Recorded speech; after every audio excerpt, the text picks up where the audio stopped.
우리는 살아가면서 많은 것들을 평가하고 판단하면서 살아갑니다. 사람에 대하여서도 그렇고 일에 대하여서도 그렇습니다. 근데 가만히 살펴보면 나만 평가하는 줄 알았는데 다른 사람들도 나를 평가하고 있는 것을 보게 됩니다. 여러분은 어떤 걸 더 좋아하십니까? 평가하는 걸 좋아하십니까? 평가받는 걸 좋아하십니까? 네, 대답 안 하셔도 괜찮습니다. 옛날에 어릴 적에 받으셨던 성적표 혹시 기억나십니까? 성적표 받으셨을 때 기분은 어떠셨습니까? 네, 이것도 답을 듣지 않도록 하겠습니다. 성경을 살펴보면은 하나님께서도 사람들을 평가하시는 것들을 우리는 보게 됩니다. 특별히 오늘 우리가 읽었던 열왕기서는 많은 왕들의 이야기가 기록이 되어 있는데 이 각 왕들에 대해서 하나님께서는 평가하고 있는 것들을 우리가 보게 됩니다. 특별히 오늘 우리는 열왕기하 18장을 통해서 히스기야 왕을 살피는데 이 히스기야 왕을 하나님께서 평가하시는 그 내용들을 통하여서 우리가 어떠한 모습으로 나아가야 할지를 살펴보기를 원합니다. 먼저 하나님께서 히스기야 왕을 어떻게 평가하였는지 우리 3절의 말씀을 다시 한번 읽어보도록 하겠습니다. 3절입니다. 시작. 히스기야가 그의 조상 다윗의 모든 행위와 같이 여호와께서 보시기에 정직하게 행하여. 하나님께서 지금 히스기야 왕을 어떻게 평가하고 계십니까? 어떻게 평가하고 계시지요? 예, 다윗 왕과 같이 어떻게 해요? 여호와께서 보시기에 정직하게 행하였더라라고 평가하고 있습니다. 여러분, 다윗 왕의 삶이 어떠했는지 너무나도 잘 알고 계시지요? 성경을 가만히 살펴보면 하나님께서 여러 왕들을 평가하는 기준에 이 다윗을 종종 등장시키는 것을 우리는 볼 수가 있습니다.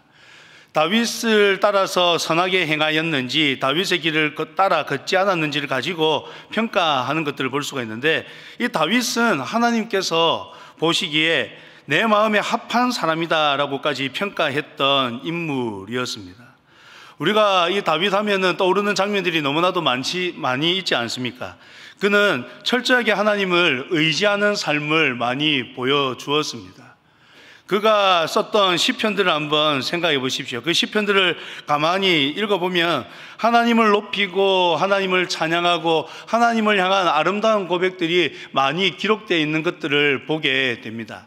그런데 이 다윗의 위대함은 거기에 머물러 있지가 않습니다. 실제적으로 기쁘고 즐거울 때야 얼마든지 하나님을 찬양하고 하나님을 높여드리고 하나님을 향해서 아름다운 고백을 할 수 있을 것 같습니다.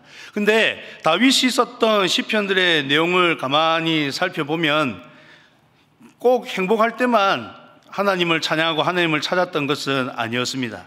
그가 세상 가운데서 조롱을 당하고 하나님 앞에서 나와서 탄식하는 시들이 많이 기록되어 있는 것들을 우리는 시편을 통해서 발견을 할 수가 있습니다.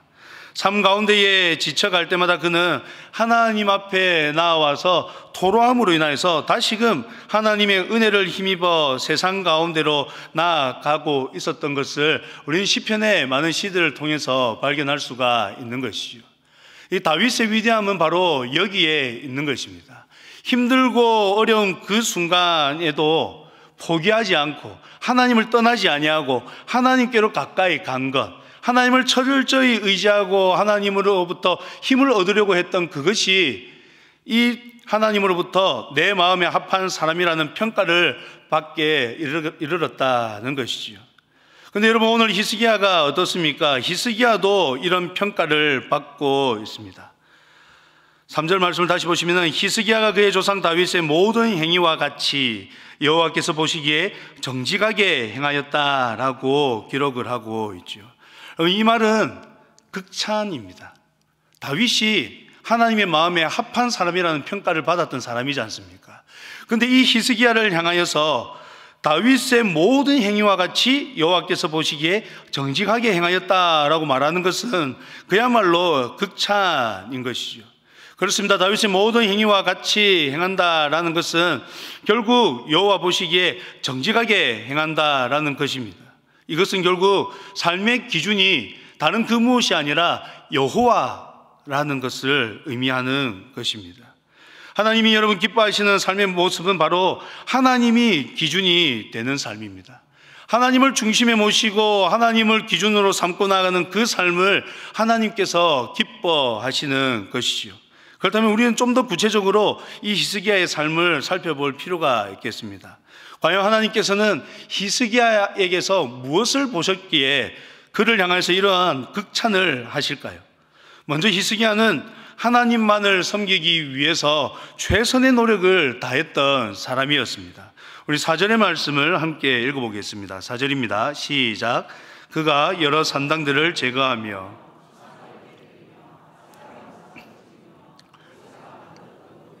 이스라엘 자손이 이때까지 향하여 분향함으로 그것을 부수고 느우스단이라 일컬었더라. 여러분, 히스기야 왕은 선대 왕들이 끌어들여 섬기기 시작했던 그 우상들을 제거하기 시작합니다.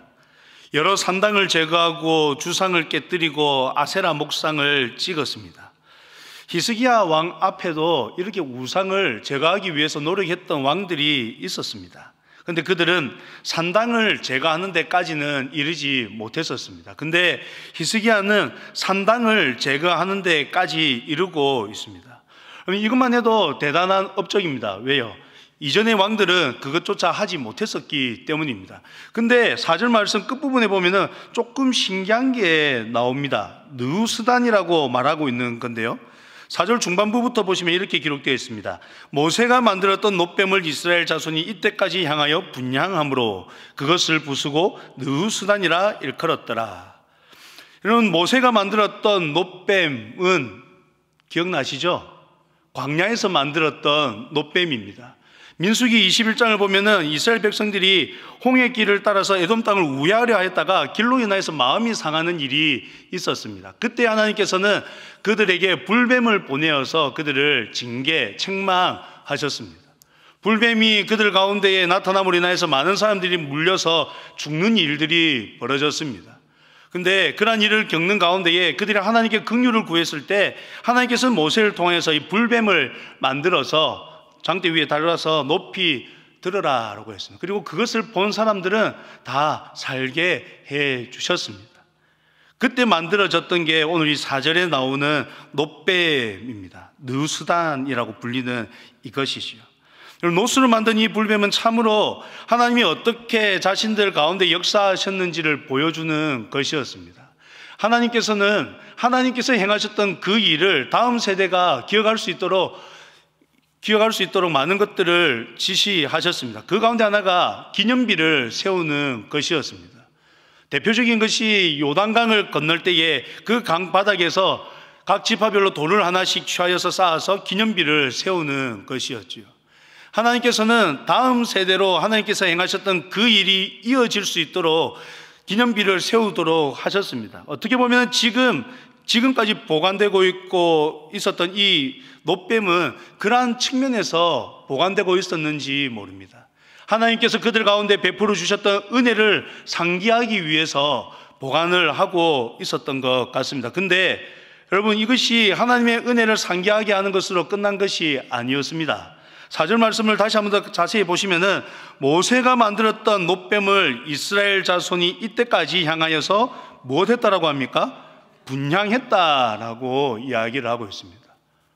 그럼 분향했다라는 것이 의미하는 것이 무엇이겠습니까? 네, 잘못 섬기고 있었다라는 것이죠. 지금 다른 우상을 섬기는 것처럼 이 놋뱀을 향하여서 분향함으로 말미암아 이것이 마치 어떤 능력이 있고 이것이 뭔가 할 수 있는 것처럼 섬기고 있었다라는 것입니다. 그러면 이것은 다른 사람들은 잘 모를 것입니다. 왜냐, 이것은 우상이 아니었거든요.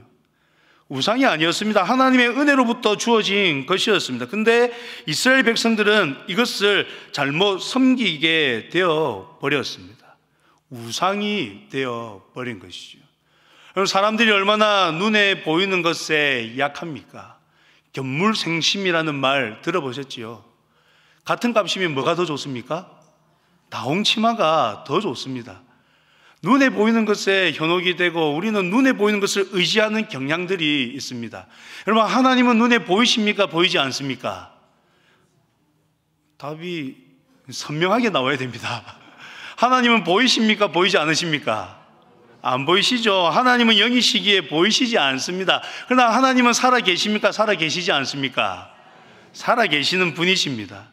우리는 그것을 믿어야 되는 것이죠. 근데 우리의 연약함은 계속 눈에 보이는 것을 찾습니다. 여러분, 그 광야에서 모세가 하나님의 말씀을 듣기 위해서 산에 올라갔던 그 40일을 생각해 보십시오. 이스라엘 백성들이 산 아래에서 무엇을 했습니까? 자신들을 이끌었던 그 모세가 눈에 보이지 않음으로 말미암아서 그들은 신을 만들어 내었습니다. 그들은 송아지를 빚어 만들었습니다. 그리고 이것을 하나님이라고까지 이야기를 해버렸습니다.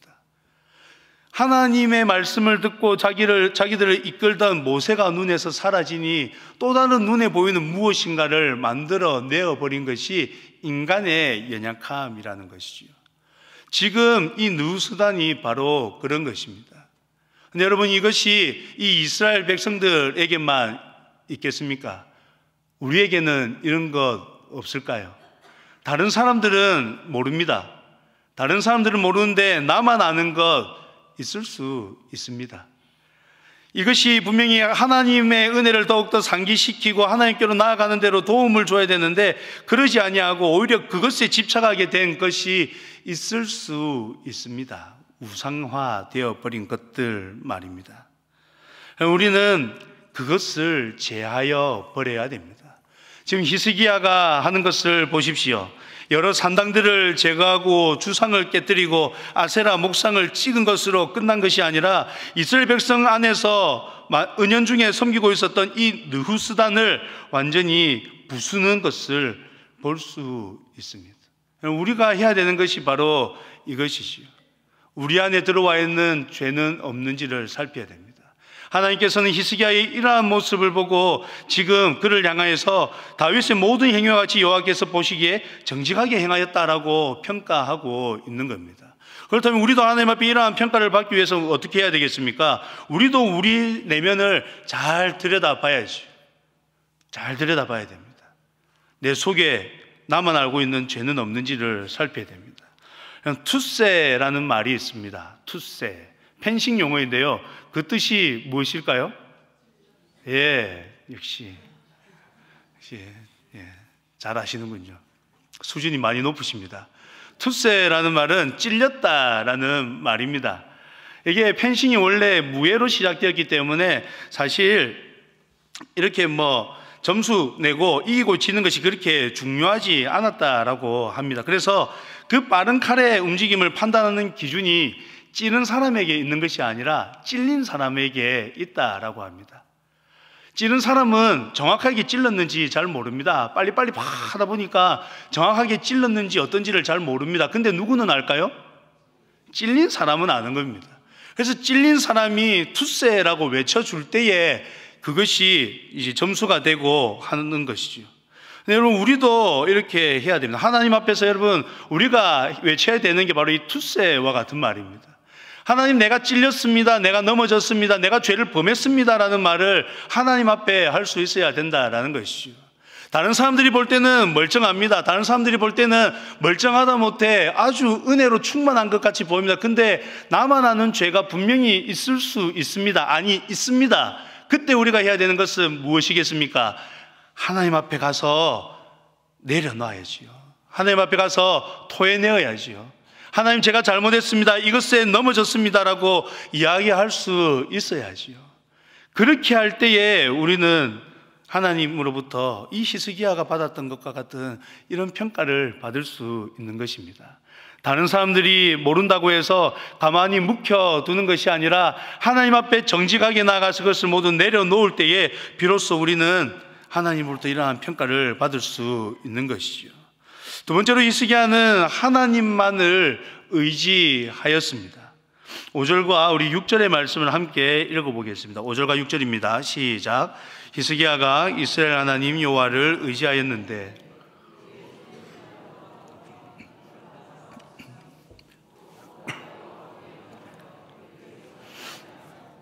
여호와께서 모세에게 명령하신 계명을 지켰더라.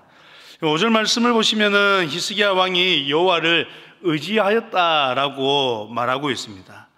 이 의지하였다라는 말은 신뢰하다, 확신하다는 뜻과 함께 그 결과로는 평안하다, 든든하다, 담대하다라는 뜻을 갖고 있는 동사입니다. 그러니까 신뢰함으로 말미암아서 우리가 안정감을 누리고 신뢰함으로 말미암아서 평안함을 누리는 것, 그것이 이 의지하다라는 동사의 뜻이다라는 것이요. 단순히 신뢰하는 것으로 끝나는 것이 아니라 신뢰함으로 말미암아 주어지는 그 결과까지 포함한 단어가 바로 이 의지하다라는 것입니다. 히스기야 왕은 여호와를 의지하였습니다. 하나님을 의지하였습니다. 단순히 의탁하는 것으로 끝난 것이 아니라 온전히 맡김으로 말미암아 참된 평안을, 참된 안식을 누릴 수 있었다라는 것이죠. 여러분, 이렇게 하는 것은 참 쉽지가 않습니다. 내 삶에 있는 문제를 여러분 누군가에게 이야기를 하였을 때에 완전히 이 문제로부터 자유로워진 적이 있으십니까? 하나님 앞에 기도할 때에 여러분 얼만큼 내어놓아야 참된 마음의 평안을 누리고 돌아갈 수가 있으셨습니까?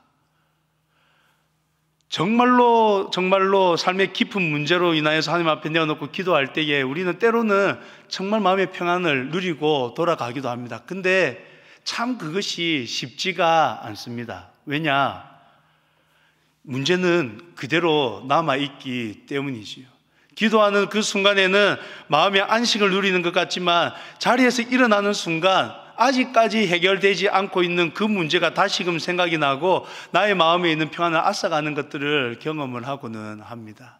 근데 여러분, 히스기야는 어떻게 했다라고 합니까? 히스기야가 이스라엘 하나님 여호와를 의지하였다라고 이야기를 합니다. 그의 전후 유다 여러 왕 중에 그러한 자가 없었다라고까지 이야기를 하고 있습니다. 여러분, 이러한 그의 모습을 6절에서는 곧 그가 여호와께 연합하였다라고 이야기를 하고 있습니다. 이 연합의 뜻은 떠나지 않는다라는 것입니다. 이 연합의 뜻은 집착하고 달라붙고 붙들다라는 뜻을 가지고 있는 것입니다. 특별히 이 말은 하나님과의 관계 속에서 주로 등장을 하는 단어입니다.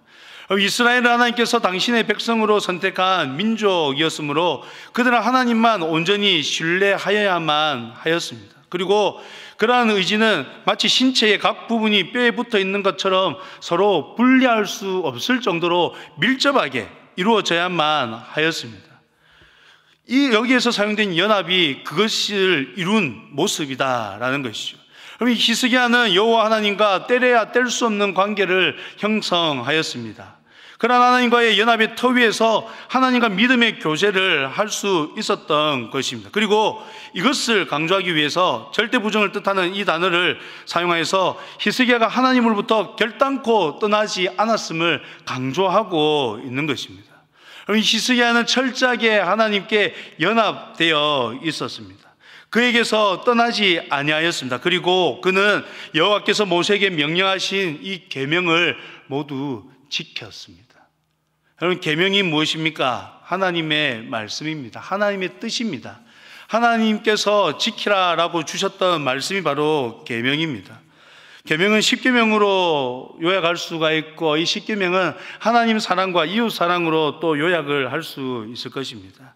이 히스기야는 하나님을 사랑할 뿐만이 아니라 이웃도 사랑하는 삶이었다라는 것이죠. 여러분, 이 히스기야는 철저하게 하나님을 의지하였습니다. 하나님을 의지함으로 말미암아 하나님께서는 이 히스기야에게 은혜를 더하시고 이 히스기야를 극찬하고 계시는 것입니다. 우리도 동일하게 이 히스기야처럼 하나님을 전적으로 의지할 수 있게 되기를 간절히 소망합니다. 하나님께서 원하시는 삶의 모습은 하나님을 전적으로 의지하는 것입니다. 우리가 믿는 하나님은 어떤 분이십니까? 우리가 믿는 하나님은 전지하시고 전능하신 분이십니다. 세상을 창조하실 뿐만 아니라 지금도 살아계셔서 세상을 다스리시는 분이십니다. 하나님은 지금도 일하시는 분이십니다. 하나님은 하나님의 백성의 그 음성에 귀 기울이시는 분이시고 하나님의 그 백성을 날마다 지켜보고 계시는 분이십니다. 그러하기에 우리의 신음을 들으시고 우리의 기도에 응답하시고 우리를 도우시고 우리를 인도하시는 그분이 바로 우리가 믿는 하나님 아버지다라는 것이죠. 그러하기에 여러분, 우리는 그 하나님을 의지할 수가 있습니다. 그리고 그 하나님을 의지해야 합니다. 이 세상에 무엇을 의지할 수가 있습니까? 완전한 게 없지 않습니까? 완벽한 게 없지 않습니까? 무엇인가를 의지한다라고 하지만 완전하지는 않습니다. 완벽하지는 않습니다. 그것을 통해서 또 상처받는 일들이 발생하고 또 문제들이 발생하는 것들을 경험합니다. 이러한 세상 속에서 우리는 무엇을 의지할 수 있겠습니까? 누구를 의지할 수 있겠습니까? 단 한 분, 하나님밖에 없죠.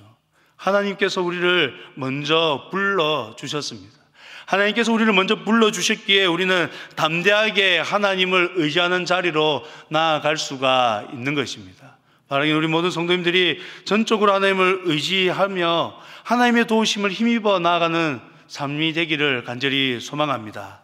이러한 삶을 살아가는 이 히스기야의 삶은 어떠했습니까? 우리 7절과 8절의 말씀 함께 한번 읽어보겠습니다. 7절과 8절입니다. 시작. 여호와께서 그와 함께 하심에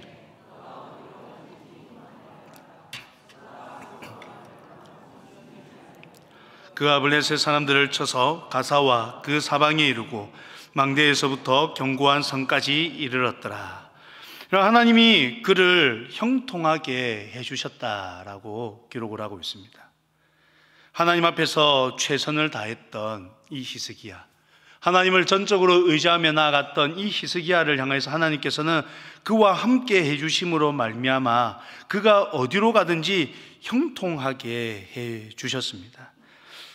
당시 최강국이었던 아수르를 하나님과 함께함으로 말미암아서 하나님이 형통케 해주심으로 말미암아서 배반하고 섬기지 않게 되었습니다. 그가 블레셋 사람들을 쳐서 가사와 그 사방에 이르고 망대에서부터 견고한 성까지 이르렀다라고까지 기록을 하고 있습니다. 여러분, 하나님을 의지한 자에게 주어지는 은혜, 주어지는 복이 바로 이러한 것입니다. 하나님을 의지할 때 우리는 하나님의 일하심을 경험할 수가 있습니다. 사랑하는 성도 여러분, 하나님께서는 이런 히스기야의 왕의 이 행적에 대해서 어떻게 평가하셨습니까? 우리 다시 3절의 말씀을 한 번 더 읽어보겠습니다. 3절입니다. 시작. 히스기야가 그의 조상 다윗의 모든 행위와 같이 여호와께서 보시기에 정직하게 행하여. 여러분, 히스기야를 향해서 하나님께서는 다윗의 모든 행위와 같이 여호와께서 보시기에 정직하게 행하였다라고 평가하고 계십니다. 우리 교회 모든 성도님들이 하나님께로부터 이러한 평가를 받을 수 있으면 좋겠습니다. 우리 교회가 하나님께로부터 이런 평가를 받는 교회가 되었으면 좋겠습니다. 그러려면 우리는 코람데오, 하나님 앞에서라는 인식을 가지고 살아가야 됩니다. 하나님 앞에 있다라는 이 인식이 우리 가운데에 있어야만 됩니다. 하나님이 보고 계신다라는 인식이 있어야 된다는 것입니다. 다른 사람들의 시선이 아니라 하나님께서 지금 나를 바라보고 있다라는 이 인식이 있어야만 됩니다. 여러분, 하나님 앞에서 최선을 다해야 됩니다. 하나님 앞에서 내 안에 혹 숨겨진 죄는 없는지를 살펴볼 수가 있어야 됩니다. 하나님 앞에서 과연 나는 정말로 하나님을 의지하고 있는지를 생각할 수 있어야만 됩니다. 그러면 하나님 앞에서 나는 지금 어떻습니까? 하나님 보시기에 지금 나는 어떻습니까? 여러분, 우리가 의식해야 되는 것은 결코 주위의 어떠한 시선들이 아닙니다. 다른 사람들의 시선이 아닙니다.